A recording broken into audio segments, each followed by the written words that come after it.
All right, greetings and welcome to another episode of the Unnamed Bracketology podcast. My name is Kerry Miller, joined as always by the slightly depressed Kansas fan, Graham Doran. I don't know if we're going to avoid that topic altogether. Mostly want to hit on the top 16 reveal, a little bit on the current state of the very sad, depressing bubble. But Graham, let's just jump right in. What was your biggest takeaway from the top 16 reveal yesterday afternoon? I think the biggest takeaway I had was that Wisconsin was 11th overall.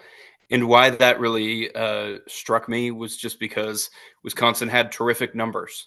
Their metrics looked good. Their quad splits looked really good.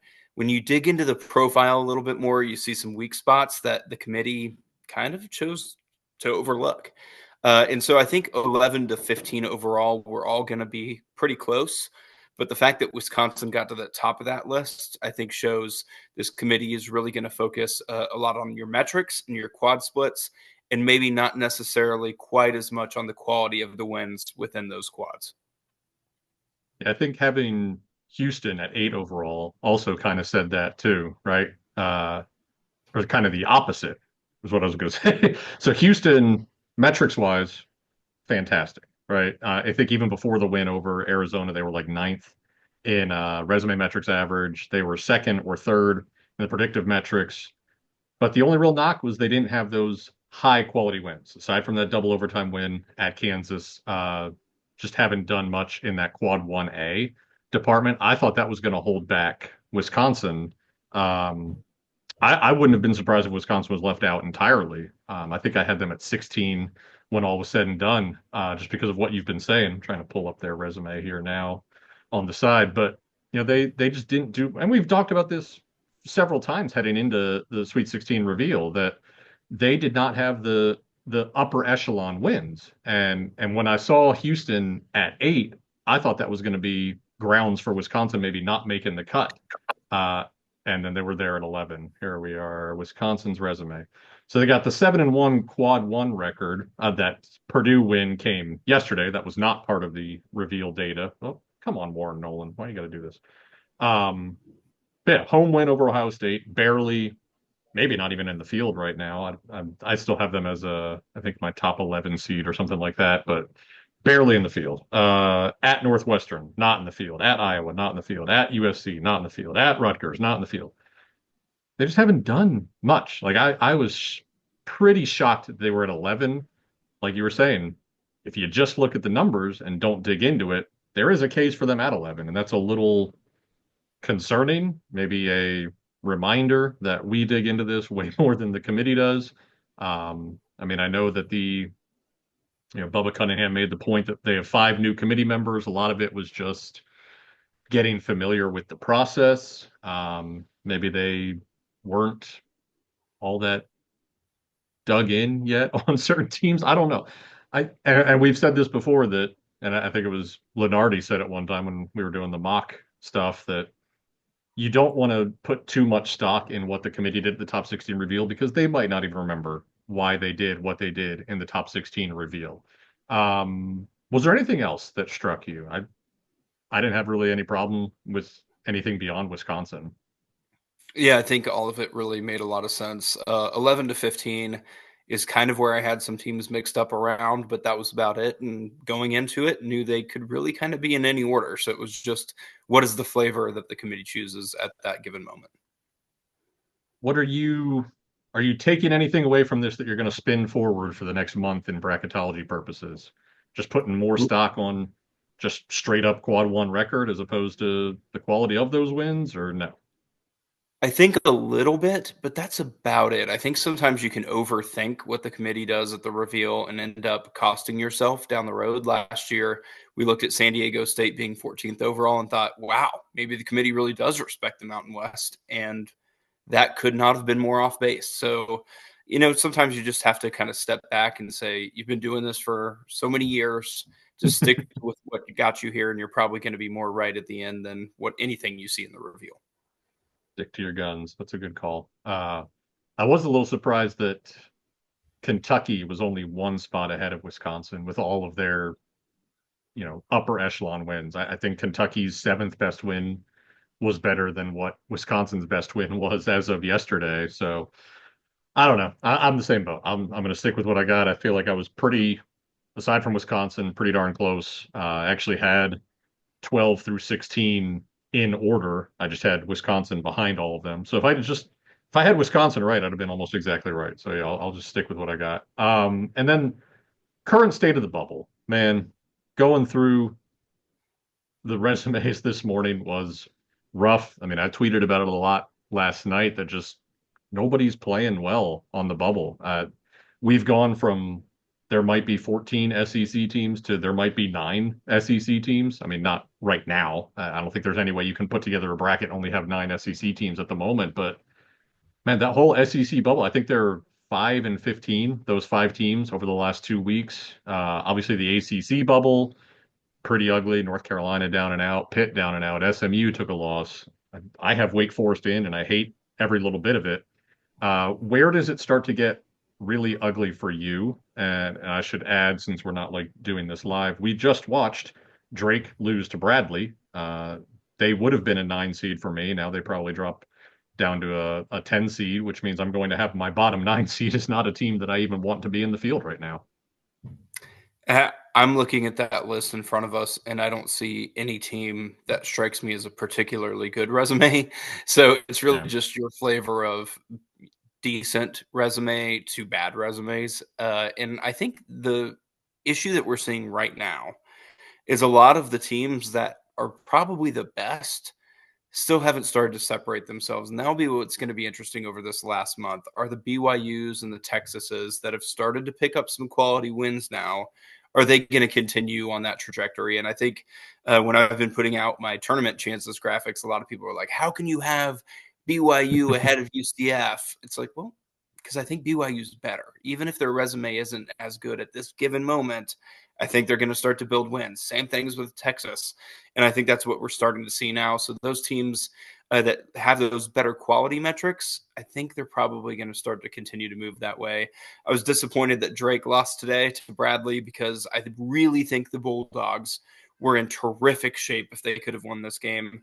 This really throws it back into a loop for whether they're going to get into the tournament as that large or not. I still think if they lose to Drake in the, Arch Madness championship, they should be fine. If only because of the general state of the bubble right now. That could change obviously within the next 3.5, 4 weeks. But I, I mean, if we're between Drake running the table and then losing to Bradley and UC Irvine running the table and losing to UC San Diego, I think Drake is considerably in better shape. And I think UC Irvine still does have a chance. So I'm not all the way out on Drake by any means. I mean, if you're going to lose, at least lose to Bradley, which is definitely the second best team in the league. But you want to get those wins at home. It's a shame that they took that loss, but they'll still be in. Obviously, they're still the auto bid.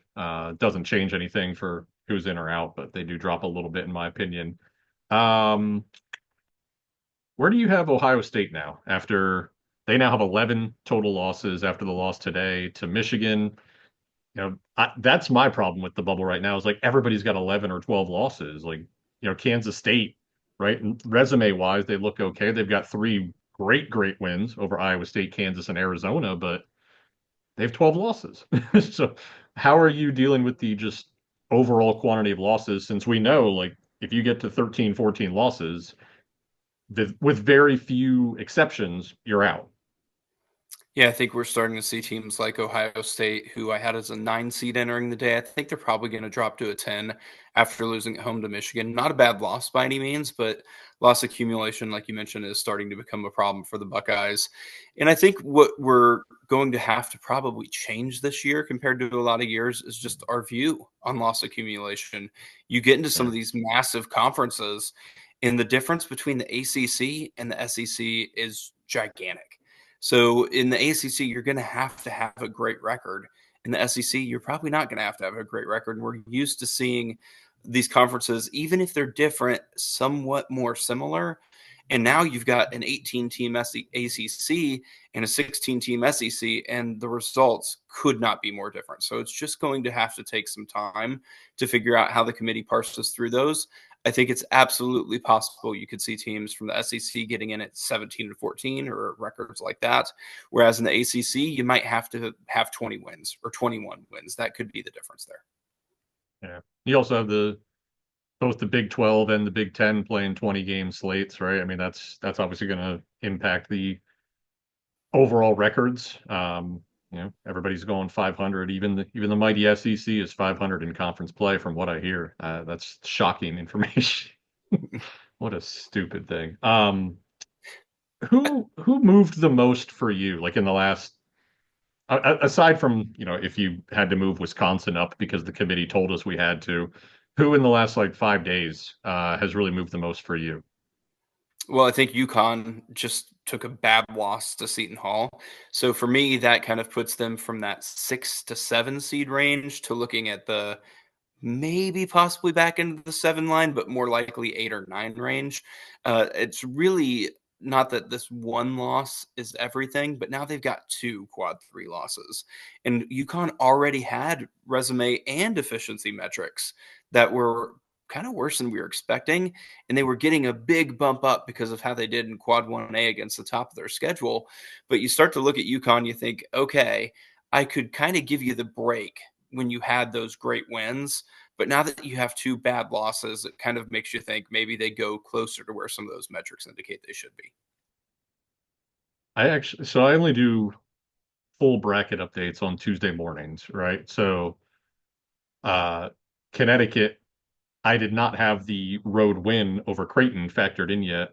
They ended up in the exact same spot that I had them because I got a Q1A win and a Q3 loss, and that's like whatever. You basically break even, especially now that they're 4-0 against Quad 1A. But I had them at 30 overall. They're still at 30 overall for me, which is right in the middle of the 8 seed line. I almost, when I was just going through, starting over from scratch, I almost actually moved Connecticut up a little bit after that loss to Seton Hall, which just felt wrong. Eventually just brought them back a little bit for that reason. But the big one for me was Oklahoma, which lost at home to LSU. They're now 3-9 in SEC play after that 13-0 start. Again, recency bias is not supposed to matter, but for bracketology purpose, it does, because we're looking at what they were 2 months ago. Obviously, they're continuing to slide backward based on the most recent results, but and they've really fallen on hard times here. Let me pull up their recents and what they have coming up. This is the really concerning part. So they still 3-9 in SEC play. Like I said, they still play at Florida versus Mississippi State versus Kentucky, at Ole Miss versus Missouri, and at Texas. I don't know if they're going to win any of those games. They might finish whatever that would be, 3-15 in league play. Obviously, you're not getting in at that point. But what do you think Oklahoma still needs to do? Because I do still have them in. I hate having them in. I don't want them in. And I know a lot of Arkansas fans are mad at you for having them over Arkansas right now. Apparently, they're not familiar with that road win that Oklahoma has over Arkansas. But what do you think the Sooners need to do the rest of the way to get in? Because even if they go 3-3, right, then they're 6-12 in league play. Conference record doesn't matter, but we also do see it. I think considering how difficult the SEC is, I think Oklahoma's got a shot at 6-12 if they can go 3-3 down the stretch, because that would actually be pretty impressive to go down Yeah. go 3-3 down the stretch, considering what they've got. And I also, like you, have them just barely hang on to the spot in the bracket as it is. So yeah, I think 3-3 could get a bid for Oklahoma. Certainly wouldn't guarantee it, but they would be in the picture. If they win 2, I think they'd have to make a massive run in the SEC tournament. And even by then, it could potentially be too late. The committee may have already decided at that point. But, conference record doesn't matter. Doesn't matter. But the reality is, I think the committee can just simply say, well, we don't consider your last 12 games as an official metric. We don't consider your conference record as an official metric.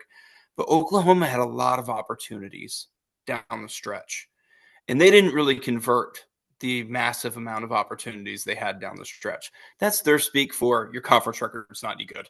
Like, we're cutting you your conference record, but they can say it in another way that makes it palatable for the we're not considering last 12 or conference record. I wish they could just say, like, we've watched you play for the last 2 months. You're not the same team you were in November and December, but they have to be more diplomatic about it. How much? in years past, and I know it's a different wins above bubble metric that the committee uses on the net team sheets than what Torvik has used in the past, right? But what have you looked at wins above bubble in the past, and is it generally like what is that number? Like I would think in theory, if you're positive wins above bubble, you should be in. But I don't know what it is historically. I've never looked at WAB in the past, but I look at Oklahoma's resume, right?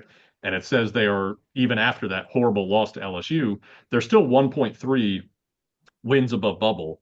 And with what they have left, I would think if they go 2-4, no matter what those games are, they're pretty much holding steady at around 1.3. If they go 3-3, they'll be close to 3 wins above bubble at that point. So what is usually the threshold from the past, assuming it's not like last year where we have 27 bid thieves?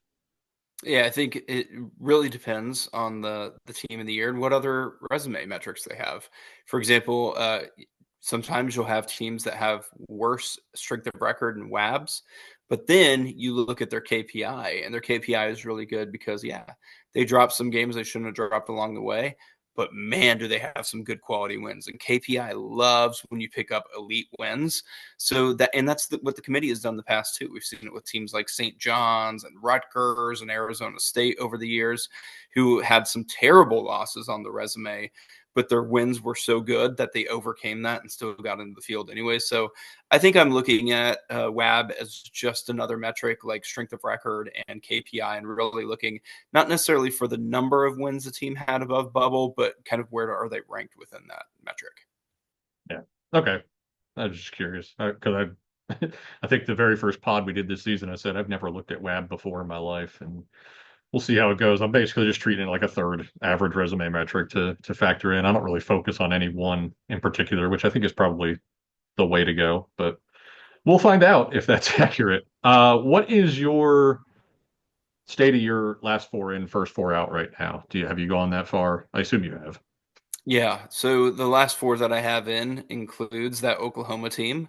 I have them playing Wake Forest, and then I have Vandy and VCU sneaking into my field as an at-large right now.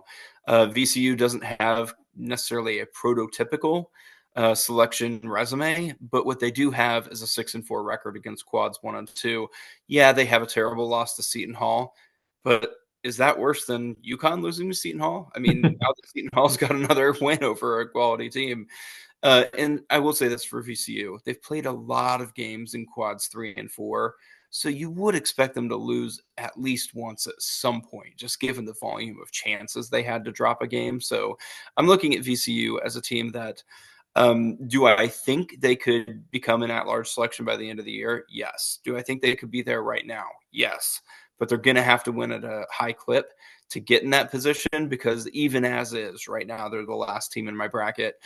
So if they drop another couple games in A10 play, it's probably not going to work out. They've got to have a stellar record down the stretch to make up for the really lack of quality wins that they've gotten at the top of the bracket. I knew you were going to make the Connecticut Seton Hall joke there. Obviously, Connecticut is 4-0 in Quad 1A, and VCU is very much not. I don't know. What is their Quad 1 win? Was that the road win over Dayton? I think that's probably Quad 2, right? Oh, at New Mexico. No, that's a loss. Where is it? Where's their best win? I wish I had their Warren Nolan pulled up.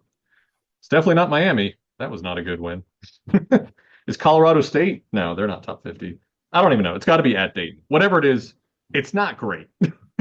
So VCU is my second team out, and because they have one quad four loss and just one not even that great quad one win, but they are very close. I have UC Irvine as my last team in, kind of the same, like, be the change you want to see in the world, right? I'm going to put the Anteaters in and hope that at least one mid major gets that spot. But aside from that, I think I have the same. What is it? Wake Forest, BYU. Actually, I bumped BYU up. So I have Wake Forest, Oklahoma, Vanderbilt, and UC Irvine.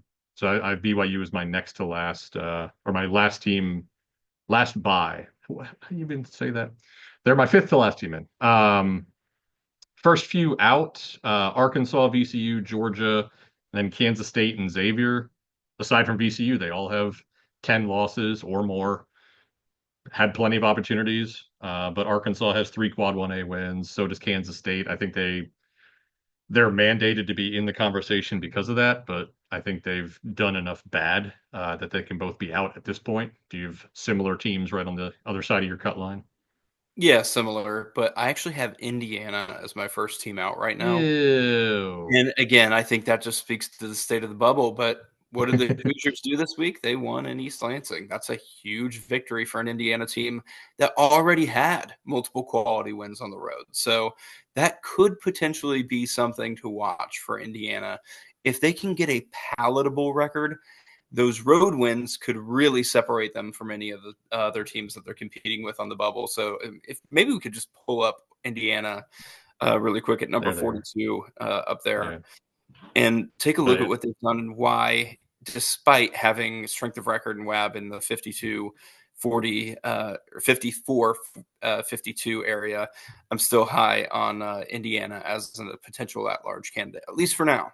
They've got to play their way in. But if you go and look, you can see some of these greens kind of stick out. They won at Michigan State, as we just talked about. They won at Ohio State. They won at Penn State. So they've had some quality road wins. Excuse me.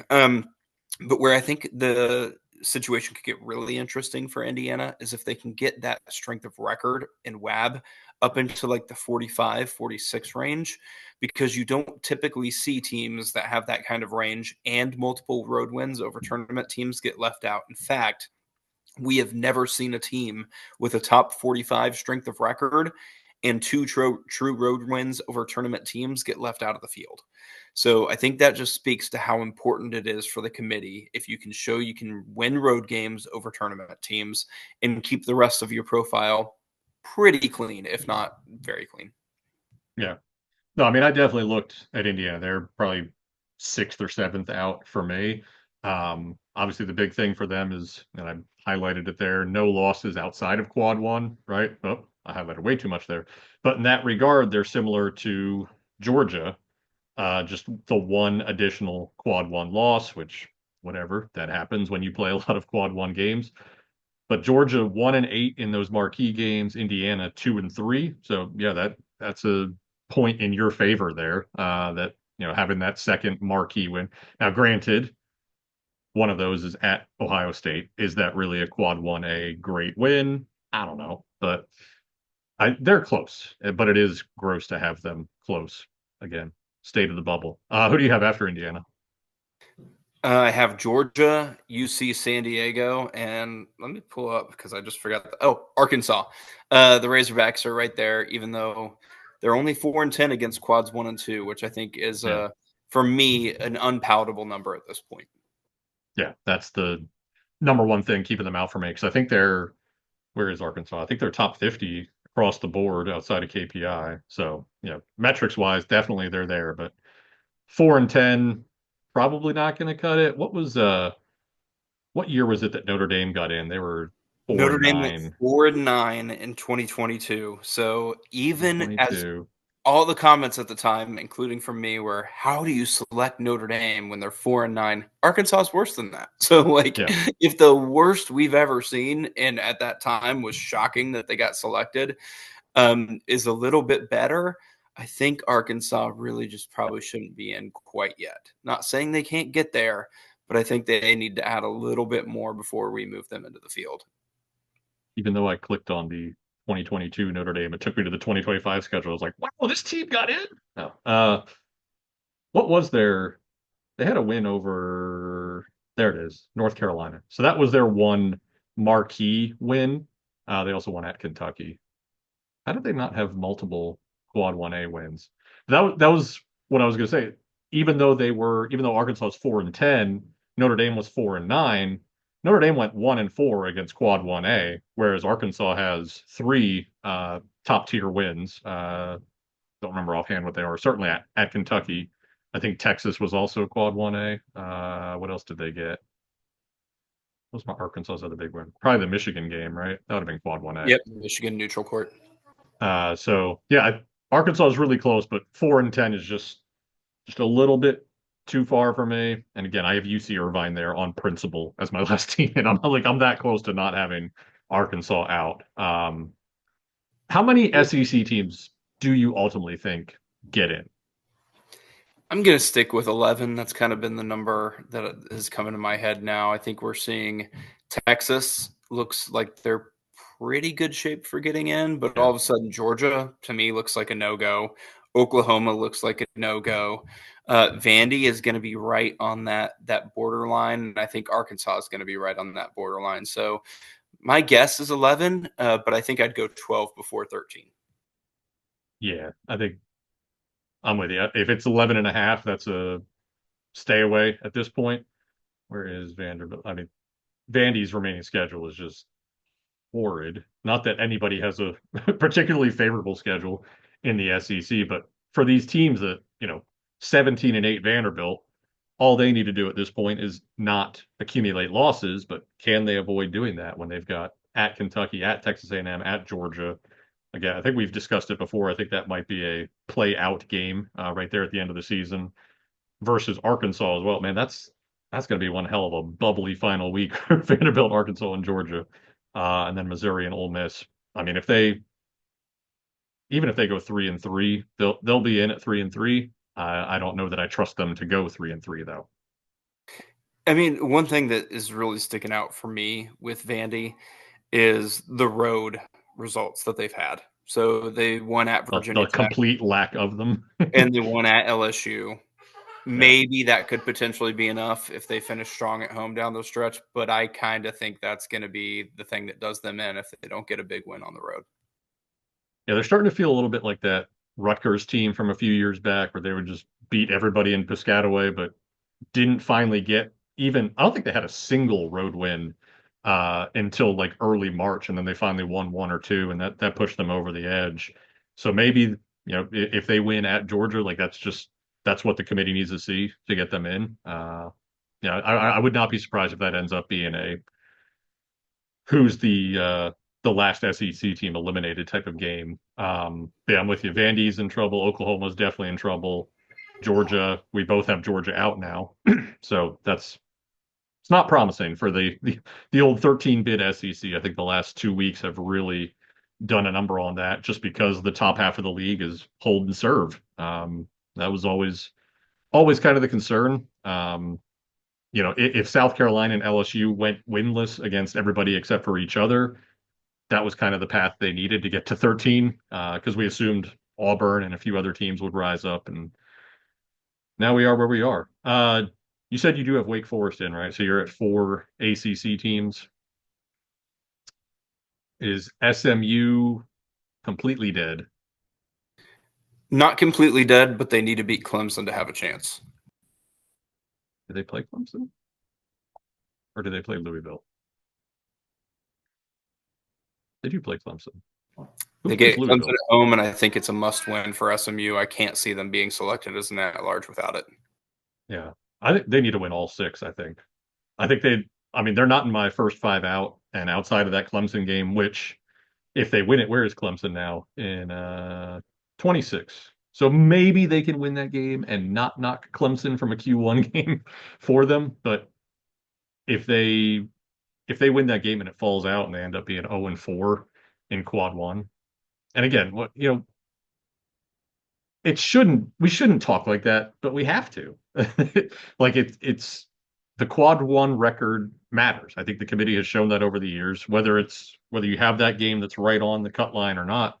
I think it was North Carolina 2 or 3 years ago that was the same thing, where they had like one win that just oscillated back and forth for an entire month at the end of the season, and then they ended up 1-10, and they got an 8 seed, I think, because they had that one marquee win at the end. But I, yeah, I can't see SMU getting in.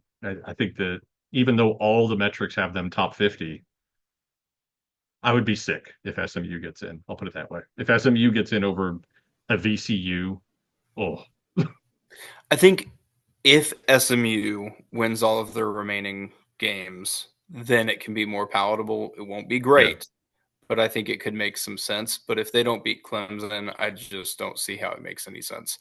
I mean, SMU could be kind of treated a bit like a mid major where they get rewarded for just a really solid overall record. But if they don't beat Clemson, I don't see any way that happens. And I think the opposite side of that is Wake Forest now.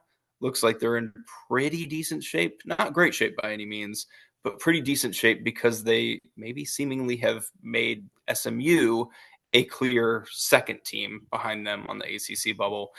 Because I just think it would be really difficult for the committee to, even if SMU beat Clemson, do you really want to take SMU when they lost on their home court to Wake Forest, and Wake Forest has that marquee neutral court win over Michigan? I don't know that you do. So I think it's teams win bids, not conferences. But I don't know that the ACC is going to have room for both of them. I think probably one of them gets in, and it will likely be Wake Forest. I mean, certainly SMU fans, however many of them there are out there, will want to point out that they were without Boopy Miller and one of the other starters. They were down two players yesterday. I know that. But whatever. You either win or you don't. Like there's so many injuries, so many illnesses over the course of the season that you just have to fight your way through those. And it is what it is. Last question. We'll go to North Carolina. I won't make you talk about Kansas. I don't want to see you cry, Graham. But North Carolina, same question. Do you think they can get in? I think they're right there with SMU in that like eighth, ninth team out range. Obviously, they have a game against Duke left that SMU does not have. Does North Carolina need to win out? I don't know that they need to win out, but they need to beat Duke. Without Duke, they don't have the marquee win that they need. I could absolutely see a scenario where, let's say, they lose in Blacksburg to Virginia Tech, but they do beat Duke and the rest of those opponents. I think that committee could still let them in. I don't think it would be enough for UNC if they beat everybody else besides Duke, and that's really kind of all they have to show the committee. Yeah, I agree. Yeah, they win these next five and then lose to Duke. I mean, they'd be what, 1-10? Yeah, 1-10 against quad one. And then they would have a few slightly good wins. I mean, at Florida State is certainly quad two, might even be quad one at the end of the year, although Florida State's slipping some. At Virginia Tech, is that even quad two? Certainly versus Miami is quad four. So yeah, I don't think they wouldn't have a case with nothing other than a neutral site win over UCLA to their credit. All right, that's enough. I'm not gonna throw up if I have to keep talking about this bubble. So we'll let you jump for your 5 o'clock podcast. You're a busy man, Graham Dorn. What you want to plug this other pod on our pod, and then we could go vice versa. I'm gonna go on the Locked On Jayhawks podcast later today. So Oh, we'll I'll see. spare you then. Yeah, I already booked that one before the Utah game, so we'll see what kind of fun I have to talk about there. But to your point about Kansas earlier, I think 5 seed for me now, but it could Yeah, get worse. I don't think it's going to get better unless they win in Provo against BYU, which I'm not expecting at all. I think BYU is probably going to win that one comfortably, and then they're going to have to beat Texas Tech and Arizona at home. That's a tough ask to potentially have to go 3-0 in those games to get back up to the 4 seed range. I don't I don't feel like I follow many Kansas faithful on Twitter. Not like that I'm avoiding them, but there's no reason I would seek them out. But there are a couple, and my God, were they unhinged last night on Twitter after that loss. I mean, they're like, we don't even belong in the tournament. I'm like, okay, you were like the what, 14 overall seed this morning. I know they looked lifeless against Utah, but good Lord. But I'll let you save your rage for later, and we'll get another pod going 3, 4 days or something. See how ugly the bubble is then. Until then, take care.